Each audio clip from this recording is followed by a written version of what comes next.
que je ne sais pas si c'est très bien compris, que c'est tellement d'avoir un polygraphe.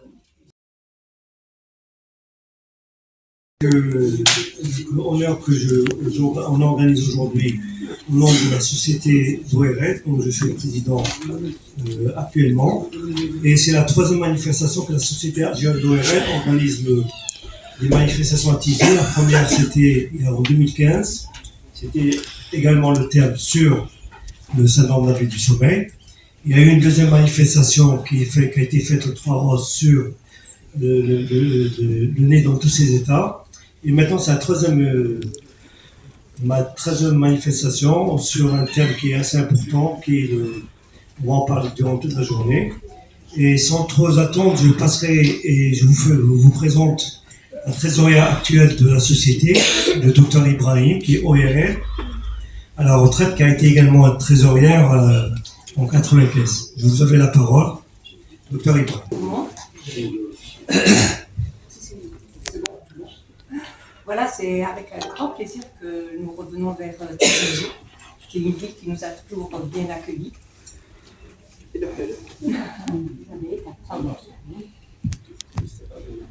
Je réitère ma joie d'être parmi vous. Et bien sûr, la société d'ORL est toujours là pour encourager nos confrères dans tout ce qu'ils entreprennent. Voilà, et Tizi Ouzou a toujours été un berceau, le berceau de connaissances. Beaucoup d'hommes illustres sont sortis de cet hôpital. Et il y en a d'autres qui sont encore là. Je ne citerai pas le professeur Saheb et le professeur David. Voilà. Bonne journée à vous et bon vent au docteur Kabri. Merci beaucoup et bonjour à tous. Je remercie le professeur Saheb et la société algérienne d'ORL. Merci pour l'invitation.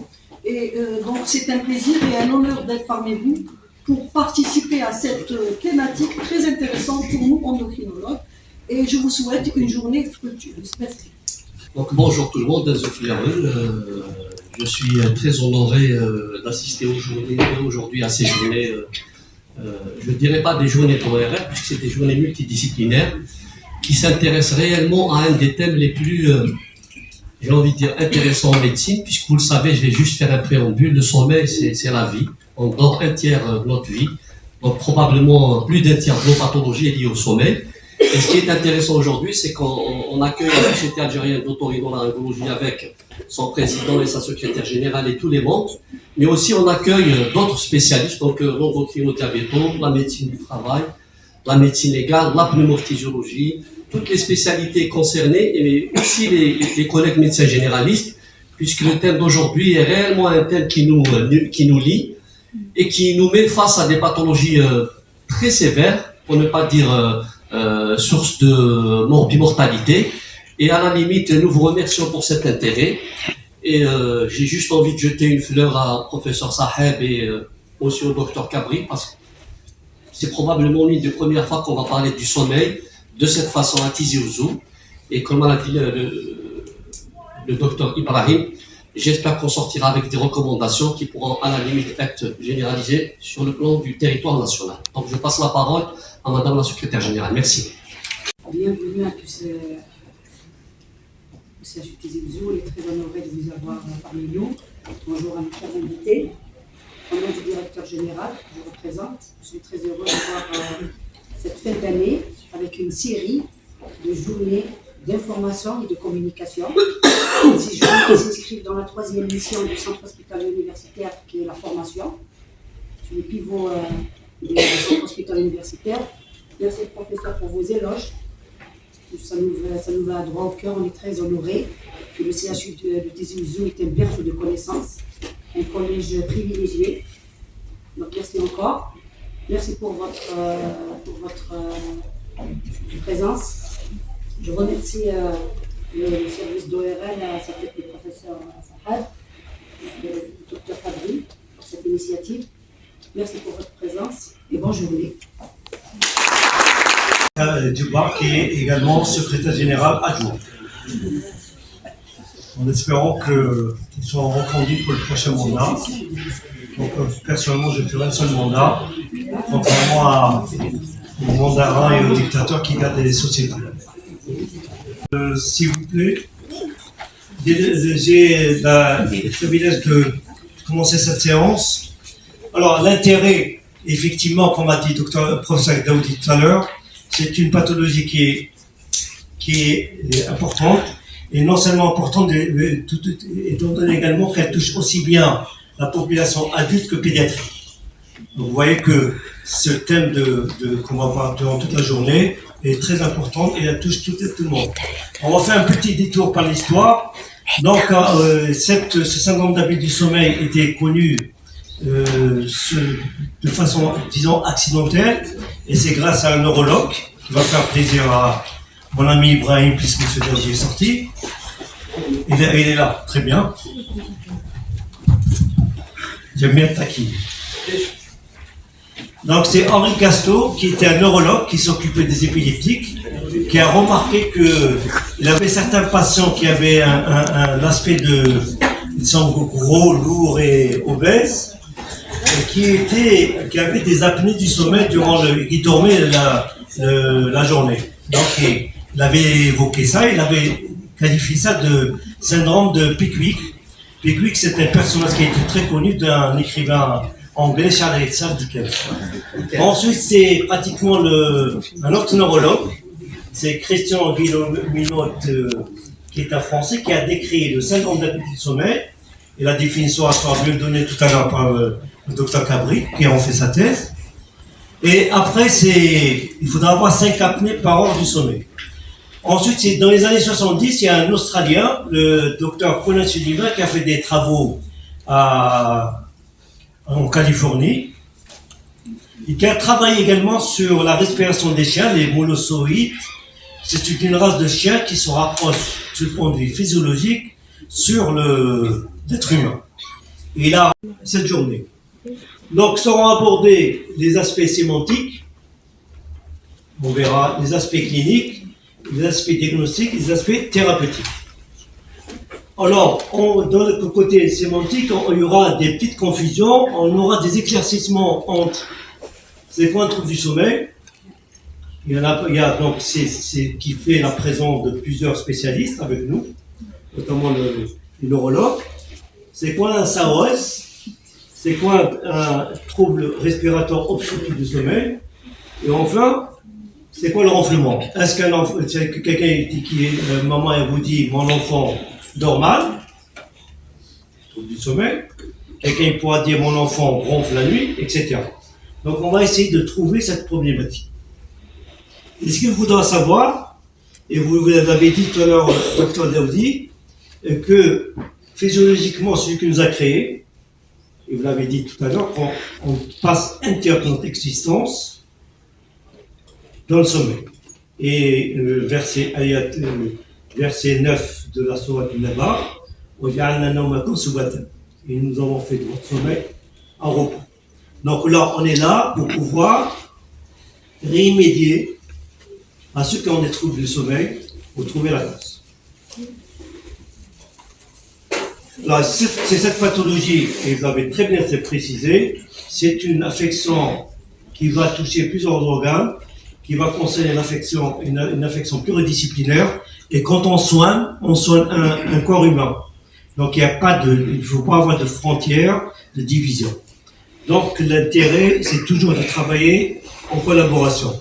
Pour les aspects diagnostiques seront abordés durant la journée. Comment faire le diagnostic d'un SAOS? Il y a la polygraphie, la polysomnographie qui seront détaillés.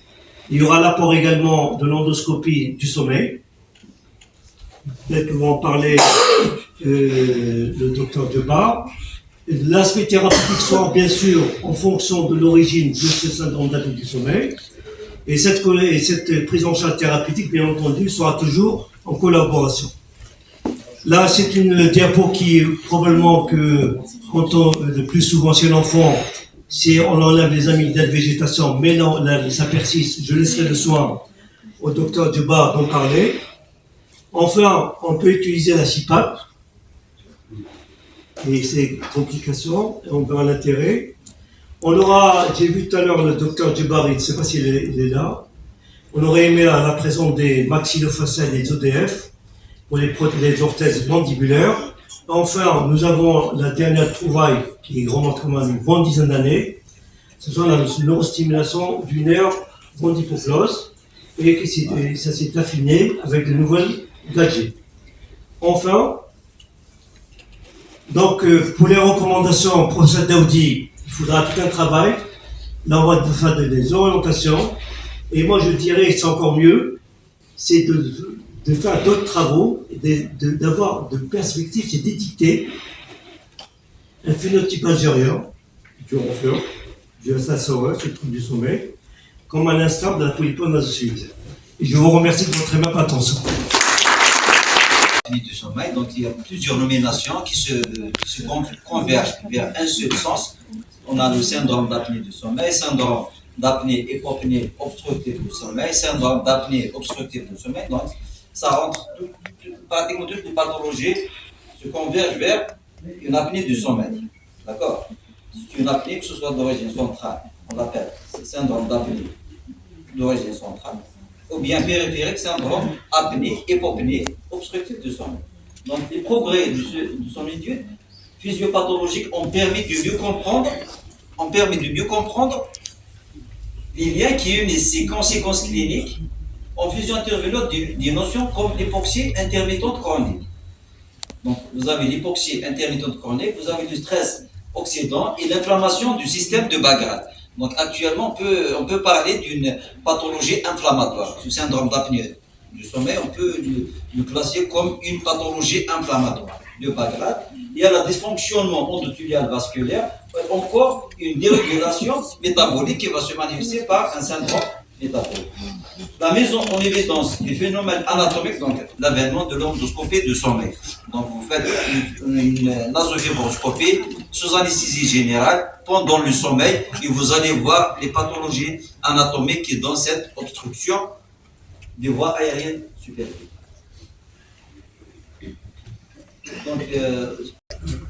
Donc pour conclure, Cette pathologie du sommeil peut engendrer des complications cardiaques, des complications rénales, des complications métaboliques, des complications ORL, des complications pneumologiques, mais aussi des complications neurologiques que vous allez voir peuvent être évitées, mais qui pour la plupart lorsqu'elles sont installées peuvent être dramatiques. Je persiste ici parce que là, mon ami professeur Daoudi m'a lancé plusieurs perches. Au fait, nous, l'objectif de nos journées, c'était pour simplifier un petit peu le syndrome d'apnée du sommeil. Mais un homme aguerri et averti, bien sûr, il montre la complexité de cette pathologie. La complexité de cette pathologie. Et donc, puisque c'est une pathologie complexe, c'est une pathologie qui nécessite une prise en charge multidisciplinaire et dans certains cas, dans les vôtres surtout, une prise en charge hyper spécialisée qui nécessite, comme vous l'avez si bien dit, des moyens. Il faut avoir des moyens de sa politique routière, il faut avoir un laboratoire de sommeil digne de ce nom pour un petit peu s'occuper bien sûr de ces aspects hyper spécialisés, mais je persiste et je dis, l'un de nos objectifs, c'est pour un petit peu simplifier pour nos étudiants, pour nos médecins généralistes, pour qu'ils pensent un peu plus à ce syndrome d'apnée hypopnée obstructive du sommeil, pour qu'ils le dépistent bien sûr le plus tôt possible. Voilà. Donc, je lance le débat. L'éthiopathogénie que vous avez évoquée pour l'apnée du sommeil, vous avez parlé des facteurs environnementaux, lesquels qui sont incriminés. Est-ce qu'on pourrait savoir quels sont les facteurs environnementaux qui sont impliqués dans l'apnée du sommeil? Merci. Il y a par exemple quelqu'un qui fait une apnée du sommeil, donc qui habite dans une région à basse altitude, donc ça peut passer inaperçu. C'est-à-dire, c'est pour ça, quelqu'un qui habite dans une région de haute altitude, il peut faire plus l'apnée. Et quelqu'un qui va voyager, c'est-à-dire il va partir d'une région de basse altitude vers une haute altitude, même s'il fait basse altitude, il fait une petite apnée, là, il va ressentir vraiment l'hypoxie, parce que déjà, il y a une hypoxie naturelle avec une hypoxie surajoutée. D'accord? Ça, c'est par exemple, parmi les exemples, donc il y a une étude qui a été faite en Pérou sur cette sur le facteur environnemental. Il y a d'autres facteurs. Chez ces patients-là, donc les MBD, donc les troubles du comportement sommeil paradoxal, on va dire un tiers sont idiopathiques, parce qu'on ne sait pas ce que c'est. Mais les 2 tiers, je vais vous faire peur. Soit ils peuvent évoluer vers une maladie de Parkinson, soit ils peuvent faire ce qu'on appelle une démence à corps de Lévy, qui ressemble à la maladie d'Alzheimer, mais ils font des troubles hallucinatoires qui sont pris pour des pathologies psychiatriques, alors que c'est des maladies neurologiques. Mais je vous rassure, il y a des vaccins. Il y a une thérapeutique maintenant, parce que puisqu'on a compris, c'est pour ça que je vous ai dit, c'est grâce au sommeil qu'on a fini par comprendre que les maladies neurodégénératives étaient pour une bonne partie parmi ces pathologies dues à des troubles du système lymphatique. Parce que pendant 70 ans ou un siècle, on ne savait pas qu'il y avait de système lymphatique au niveau du cerveau. On s'était dit, bon, le cerveau, il est glucodépendant, les neurones sont glucodépendants. Après, qu'est-ce qui fait pour qu'il y ait une élimination de déchets? On ne savait pas. Là, on vient de découvrir qu'il y a, via les artères méningées et les vaisseaux lymphathiques durbériens, qu'il y a une élimination.